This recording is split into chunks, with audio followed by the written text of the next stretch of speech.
Bonjour, bonsoir, bonne nuit, je ne sais pas, bienvenue sur Radio Talent. Alors ça faisait un moment, même les shorts, j'ai arrêté pour ceux qui avaient vu, j'étais parti sur un short par jour, c'est très dur de tenir le rythme, ça devient vite répétitif, bref, on verra. Je reste un amateur avec un projet de professionnalisation sous 20 ans, n'oubliez pas. Non mais petit update, j'ai aussi un épisode en réserve sur les coffee shops de Bangkok, réclamez-le si vous le voulez. Voilà, j'ai tourné dans 2-3 coffee shops, voir à quoi ça ressemble, mais j'ai pas pris le temps de le charger. Et là, petit update sur mon actualité et des sujets intéressants pour tenir un équilibre entre l'autocentrisme de Radio Thaïlande et sa volonté de traiter de sujets globaux.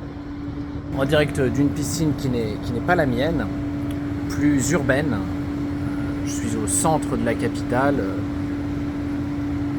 chez un ami qui a l'avantage aussi d'avoir un sauna. En fait, je n'ai que des amis qui ont des saunas. Voilà, puisque je n'en ai plus chez moi, j'en avais un à l'époque, la vieille époque de Lumpini Ville, Lumpini Ville que notre ami Charles a quitté pour les joies d'une vue parc dans une maison aux dimensions impressionnantes. Bref, j'ai plus de sauna et je n'ai qu'un jacuzzi qui n'est même plus chaud ou froid comme il devrait, bref. Tous des tracks. Non mais ici c'est pas mal, je vous montrerai aussi l'autre piscine. Je vais le faire en mouvement avec une actualité, je serai assez court aujourd'hui. J'ai été silencieux parce que j'ai été, et c'est tant mieux, assez busy. Donc une piscine pas très verte, même si on peut voir le... Oui, j'ai des petits boulots alimentaires qui sont rentrés, faire un site internet, gérer des petites campagnes de pub. Donc le marketing en ligne est un peu pour moi une manière de tenir, sachant que ce n'est pas ce que je souhaite faire à très long terme. Je reste quelqu'un qui a des projets, une certaine vision dans l'immobilier, même si je ne me donne pas toujours les moyens, peut-être pas assez de rigueur, peut-être pas assez de travail, même si je suis loin d'être un branleur, mais bref, mais ça prendra du temps, j'y arriverai. Et là justement, je suis sur un projet très intéressant dont je vais parler, qui est en relation avec quelqu'un d'assez haut niveau au Danemark qui me challenge un peu, même si pour l'instant je ne suis pas payé. J'ai des perspectives, mais c'est aussi ce que je cherche, des perspectives de revenus long terme à base de prise de participation dans des projets. Voilà. Donc, il y a une chose qui est de toucher 2000, 3000, 4000, 5000 euros par mois en bossant sur des sujets de type marketing en ligne. Puis il y a un autre qui est de devenir actionnaire de projets immobiliers qui génèrent des revenus récurrents long terme et qui vous permettent de générer ce dont tout le monde rêve un peu, des revenus passifs. J'ai déjà eu plusieurs tentatives infructueuses dans ce sens depuis que je suis... Ah mais j'étais en Zoom x2, c'est pour ça que c'est depuis que je suis en Thaïlande. Voilà, ça c'est la partie...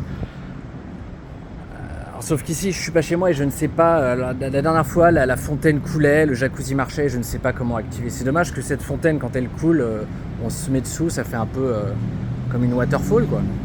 Et je n'ai pas trouvé les commandes. Si jamais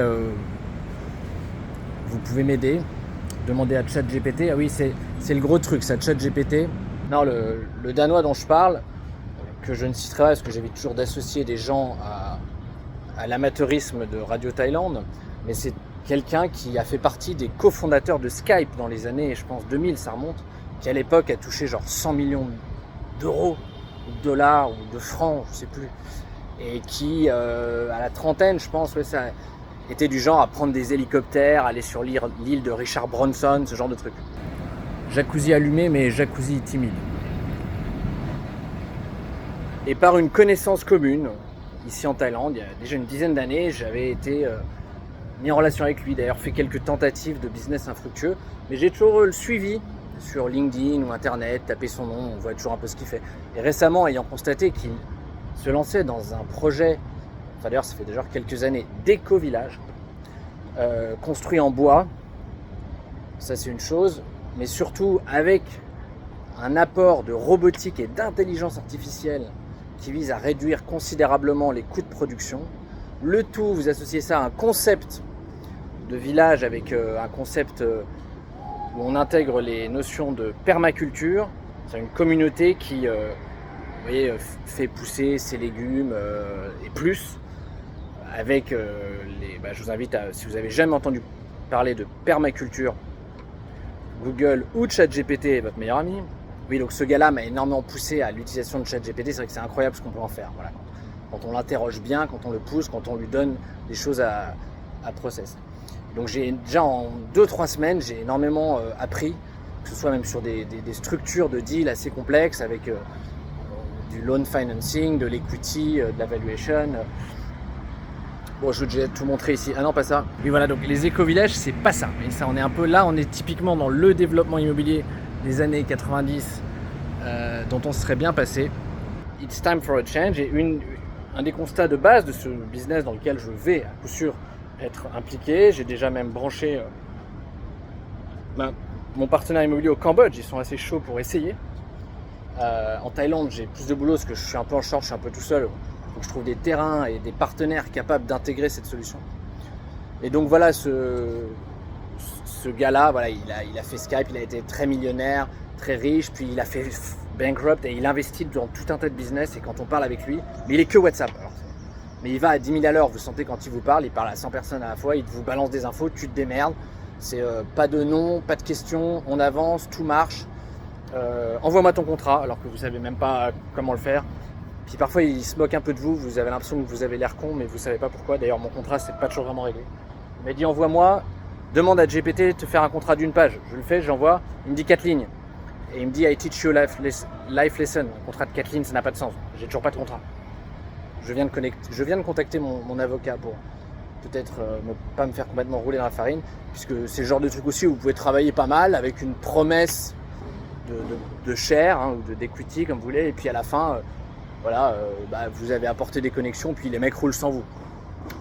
Voilà, je vais pas faire beaucoup plus long aujourd'hui. Donc j'ai été un peu busy, donc j'ai pas trop fait de Radio Thaïlande, et comme toujours, Radio Thaïlande traverse des périodes de doute. Je me demande est-ce que ça vaut la peine de faire ces vidéos qui font au mieux quelques centaines de vues, sachant que je n'ai toujours pas envie d'appliquer les méthodes professionnelles que j'applique d'ailleurs par exemple là sur ce projet d'Eco-Village. J'ai découvert le Vid by ChatGPT, vous rentrez un script, ça vous fait une vidéo. Bon après c'est mieux d'adapter un peu les images, mais voilà, je fais des petites vidéos de 20, 30, 60 secondes, hyper marketing, hyper vendeuse, que je ne fais pas du tout sur Radio Thaïlande. Mais un petit Radio Thaïlande de moins de 10 minutes, c'est pas si fréquent. Donc on va se permettre un dernier petit tour de cette piscine avant que je retourne dans le sauna. Et c'était un petit stop bienvenu puisque là il est 16h30 et à 19h j'ai un petit networking Hospitality Night juste à côté d'ici. Puisque je continue à suivre un petit peu aussi, même plus qu'un petit peu, mes clients qui font du glamping, camping de luxe. C'est une autre tendance, je suis les tendances en fait. J'essaye d'être à l'affût des tendances d'avenir, dont le glamping, même si j'aime pas le terme glamping, je préfère parler d'écologe. Avec toutes les contradictions, et d'ailleurs, je termine là-dessus, contradiction du glamping, que oui, c'est moins damageable, au risque de passer les 10 minutes, mais je rajoute une petite couche de fond. Je suis toujours conscient, j'essaie d'être cohérent, mais c'est difficile. Le glamping, oui, ça peut être considéré comme éco, c'est quand vous construisez en fait, un hôtel, mais à base de tentes, en fait, hein, mais des tentes de luxe. Oui, il y a beaucoup moins de damage. Vous abîmez moins l'environnement que quand vous construisez en béton. Si vous faites des très jolis jardins, etc., c'est pas mal. Maintenant, en termes de consommation d'électricité, ça peut être équivalent parce que vous mettez quand même des clims. Et puis c'est toujours le problème du voyage. Si votre cible, c'est des gens qui passent leur vie dans l'avion, sur l'avion, j'ai toujours pas ma réponse. Hein, c'est vrai qu'il y a... Mais je crois que je commence à avoir la réponse. Oui, c'est 2% des émissions globales. Mais tout le paradoxe, c'est qu'appliqué à une personne, si vous prenez votre bilan carbone et que vous prenez l'avion, vous explosez les compteurs. La question, c'est est-ce qu'on accepte une espèce d'inégalité? C'est que les transports aériens, c'est un truc qui va coûter de plus en plus cher. Et si on le considère dans la masse et réservé aux gens qui peuvent se le payer, c'est ça n'est pas un élément qui va fortement impacter le bilan carbone global de l'humanité. Mais si vous considérez que tout le monde doit avoir le droit de prendre l'avion au même niveau, à ce moment-là, oui, ça passe plus. Voilà, moi je pense que la tendance c'est juste à devenir de plus en plus cher, que ça deviendra un moyen de transport plus luxe, fini les low cost, etc. Mais qu'une fois que vous avez dit ça, qu'il y a peut-être qu'un petit pourcentage de l'humanité qui prend des avions, ce petit pourcentage n'impactera pas grandement le bilan global carbone de l'humanité. Bon, ça c'est pour la parenthèse cohérence. Est-ce qu'on peut de manière cohérente faire la promotion de glamping, écolodge, safari tent, tented villa, resort de luxe en se disant éco? Et sur les éco-villages, j'ai un peu la même question, et pareil, alors ce Danois fantasque, extatique, quand on lui parle parfois, visionary, ce genre de gars, quand je l'ai challengé là-dessus, il n'a pas répondu. C'était parce que ce qui est très cohérent, c'est que si on applique son concept en local, clientèle locale, ça marche vraiment bien. Vous construisez avec du bois local, poussé en plantation, donc pas de la déforestation. Vous appliquez des méthodes robotiques, intelligence artificielle qui fait qu'il y a beaucoup moins de déchets, que tout est plus rapide, tout plus efficace et donc tout est moins cher pour construire des villages en structure bois mais assez design, dans lequel des communautés partagent, sont obligées dans le concept de travailler ensemble 4 heures. Chacun est obligé dans ce concept de donner 4 heures à la communauté chaque semaine, 4 heures. Soit pour cuisiner, soit pour jardiner, soit pour faire de l'entretien.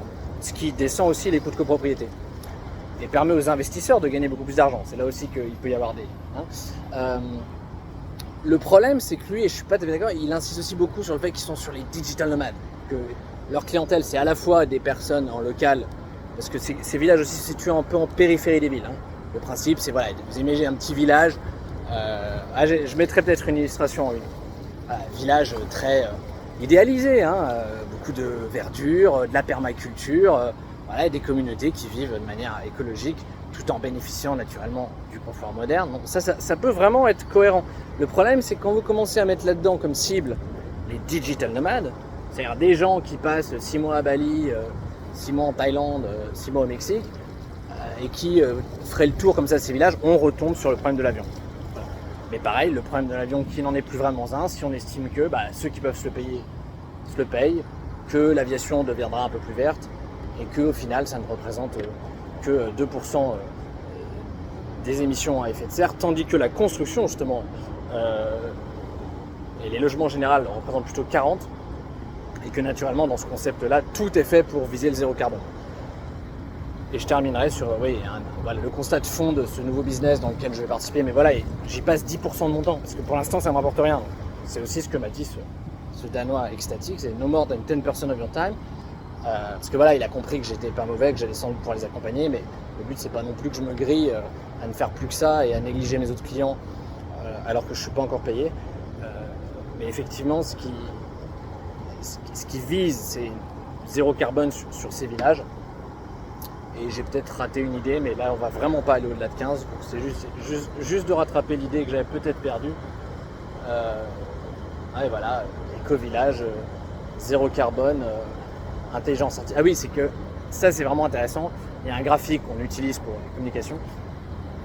L'immobilier est le secteur économique qui a le moins progressé en termes de gains d'efficacité au cours des décennies écoulées. C'est que toutes les industries, grâce à l'intelligence artificielle, grâce à l'automatisation, progressent dans leurs gains d'efficacité opérationnelle, et l'immobilier semble plafonner. Bon, une des raisons, c'est que l'immobilier, c'est très local, c'est long terme, c'est lent à bouger. Et c'est très intéressant aussi, ce match entre ce gars-là et sa galaxie autour. C'est des gars qui sont très intelligence artificielle, présentation iCloud, qui vont à 10 000 à l'heure, qui mailent 10 000 idées. Ils sont stealth company, etc. Puis il y a le monde de l'immobilier, quoi. Voilà.